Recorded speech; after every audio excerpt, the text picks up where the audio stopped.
pour ceux qui sont en Europe et qui sont bancarisés, une des premières choses que je te recommande, c'est déjà d'avoir deux comptes distincts. Mets dans ce chat pour moi deux comptes distincts. Quand tu gères une activité, débrouille-toi à avoir deux comptes distincts. Si tu es en Afrique et que tu n'as pas la possibilité d'avoir deux comptes distincts en banque, tu peux avoir deux numéros, comme les gens ont le numéro OM, Momo, Move, je ne sais pas trop quoi, bref. Arrange-toi à avoir deux numéros de ce genre. Ou alors, pour ceux qui n'ont pas tous ces moyens et qui peut-être reçoivent de la liquidité, débrouille-toi, ok, à avoir deux caisses dans ta maison. Débrouille-toi à avoir une caisse entreprise et débrouille-toi à avoir une caisse personnelle. Ça, c'est vraiment le système de base. Tu dois créer une séparation claire dans ta façon de gérer tes finances. Ça, c'est vraiment la base. Pourquoi c'est important? Parce que je sais qu'on aime souvent fonctionner avec une caisse. Parfois, on a du mal même à se discipliner à avoir deux caisses. Mais guess what? Quand ta caisse personnelle, quand ta caisse entreprise devient ta caisse personnelle, c'est trop compliqué de maîtriser les dépenses. Ça devient trop compliqué, écoute-moi, de pouvoir gérer correctement. Donc, une première chose que je te recommande de faire, c'est déjà de séparer ces deux activités-là clairement. Ça veut dire et une comptabilité que tu tiens pour tes activités et une comptabilité que tu vas tenir pour ta personnelle, pour tes dépenses personnelles. Crée une séparation au niveau de ces activités, tant au niveau de la comptabilité qu'au niveau de la gestion. Ça veut dire j'ai un compte pour mes dépenses, j'ai un compte pour l'argent, j'ai un compte entreprise. Pourquoi? Parce que ça va te permettre, premièrement, de pouvoir comprendre quelle est la quantité d'argent qui arrive déjà par rapport à cette entreprise-là. Un.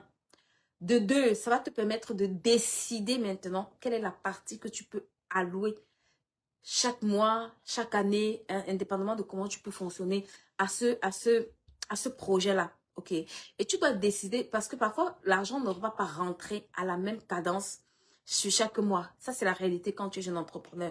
Il y a des mois où l'argent va rentrer, il y a des mois où l'argent ne va pas véritablement rentrer. Donc, parfois, tu vas devoir faire des ajustements. Donc, si tu ne sais pas gérer ce que tu as et qui arrive au jour le jour où tu vas te retrouver en fait en train de tout le temps piocher, tout le temps piocher, tout le temps piocher. Donc, la première des choses que je vais te recommander, c'est apprends à gérer, apprends à avoir deux comptabilités. Une comptabilité entreprise et une comptabilité personnelle. Apprends à avoir deux caisses. Une caisse entreprise et une caisse personnelle. Le secret numéro 2 que je vais partager avec toi, apprends à faire des prévisions, s'il te plaît. Je sais que j'ai déjà mis beaucoup de contenu sur cette chaîne où j'expliquais aux mamans, j'expliquais aux femmes, que c'est tellement important pour toi de connaître au moins ton niveau de charge fixe, ok? Donc, c'est tellement important pour toi de connaître ton niveau de charge fixe. Pourquoi?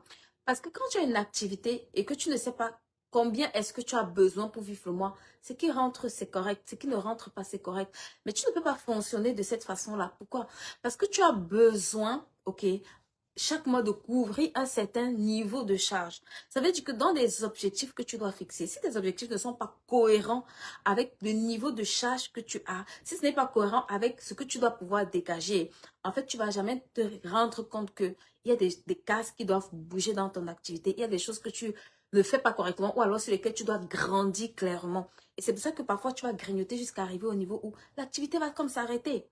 Donc, tu dois savoir chaque mois, si c'est l'activité sur laquelle je vis exclusivement, combien est-ce qu'il me faut dégager de cette activité pour pouvoir récupérer cette partie-là et allouer à mes besoins personnels et combien est-ce qu'il faut à mon activité pour pouvoir vivre, pour pouvoir se déployer, pour pouvoir grandir. Donc, ça veut dire que quand je vais fixer mes prévisions de vente, je ne vais pas chercher juste à vendre, je vais chercher un niveau de montant un chiffre qui fait sens pour moi. Parce que c'est un chiffre qui me permet de pouvoir faire face à certains engagements. C'est un chiffre qui me permet de pouvoir faire face, d'accord, à certaines dépenses. C'est un chiffre qui me permet de pouvoir mettre, d'accord, sur pied une certaine gestion de mes finances et donc qui ne m'handicape pas. Donc, la chose que je te recommande de faire, c'est tu dois connaître le niveau de tes charges, d'accord? Point numéro 2, je dois connaître le niveau de mes charges. Je ne décide pas du montant qui sort. Tu sais, quand tu as des problèmes, il faut que quand vous commencez à créer une activité, vous apprenez à vous détacher de cette activité-là en tant que personne physique. Même si ton entreprise n'est pas encore créée légalement, tu dois apprendre à te dire que c'est une entité légale. Tu dois apprendre à te dire que c'est une entité qui fonctionne indépendamment de toi. Qu'est-ce que ça veut dire? Ça veut dire que dans cette activité-là, regarde, quand tu travailles pour un patron, Quand tu as les problèmes d'argent, tu ne vas pas dire à ton patron, tu vas peut-être lui demander une avance de salaire une fois, deux fois, mais tu ne vas pas revenir lui demander de l'argent. Tu vas trouver d'autres solutions. Pourquoi? Parce que dans ta tête, tu sais que c'est son entreprise et qu'il ne va pas prendre l'argent et te donner juste parce que tu as des problèmes. Tu vas trouver d'autres solutions. OK, pour résoudre ton problème.